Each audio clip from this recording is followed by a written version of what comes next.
জামাত আমিরের জনসভার খোঁজ খবর রাখছেন আমাদের সহকর্মী সাদ বিন শফিক, যুক্ত হব তার সঙ্গে। সাদ, নির্বাচনী এই প্রচারণায় বিভিন্ন দিন আসলে বিভিন্ন বক্তব্য দিচ্ছেন নেতাকর্মীরা। আজকের এজেন্ডাতে কি কি বিষয় রয়েছে, নেতাকর্মীরা কি বলছেন?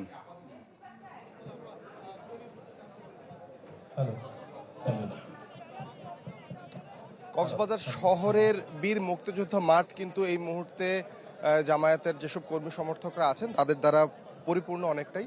আপনি যেমনটি জানেন, আজকে যেই জামায়াতের আমিরের সূচি ছিল সেই সূচি অনুযায়ী 12:30 নাগাদ এই কক্সবাজার শহরে তার আসার কথা ছিল। আপনি জানেন আজকে চট্টগ্রাম এবং কক্সবাজার মিলিয়ে 5টি জায়গায় তার নির্বাচনী জনসভা করার কথা আছে। প্রথম আয়োজন হিসেবে 11:30টার সময় মহেশখালীতে যাওয়ার কথা ছিল, যেহেতু সেই আয়োজনটিতে তার যেতে কিছুটা বিলম্ব হচ্ছে, সেই কারণে কিন্তু এই কক্সবাজারে আসতেও হয়তো কিছুটা দেরি হবে।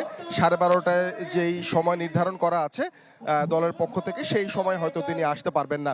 তবে প্রধান অতিথি আসার আগেই কিন্তু এই জেলার 4টি সংসদীয় আসনের যারা কর্মী সমর্থকরা আছেন, ভোটাররা আছেন, তারা কিন্তু এই মুক্তিযোদ্ধা মাঠে সকাল থেকেই এসে উপস্থিত হয়েছেন। এখন সাংস্কৃতিক পরিবেশনা চলছে, এর পাশাপাশি কেন্দ্রীয় নেতা সহ আঞ্চলিক নেতা যারা আছেন তারা কথাবার্তা বলছেন, বক্তব্য রাখছেন।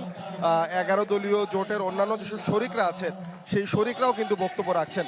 সব মিলিয়ে আজকে এই কক্সবাজারের 4টি সংসদীয় আসনে জোটের প্রতিনিধিত্ব কিন্তু দাঁড়িপাল্লাই করছে। তাদের প্রার্থীদের আজকে এখান থেকে পরিচয় করিয়ে দিবেন জামায়াতের আমির, এবং এরপর চলে যাবেন চট্টগ্রামে তার পরবর্তী জনসভার উদ্দেশ্যে।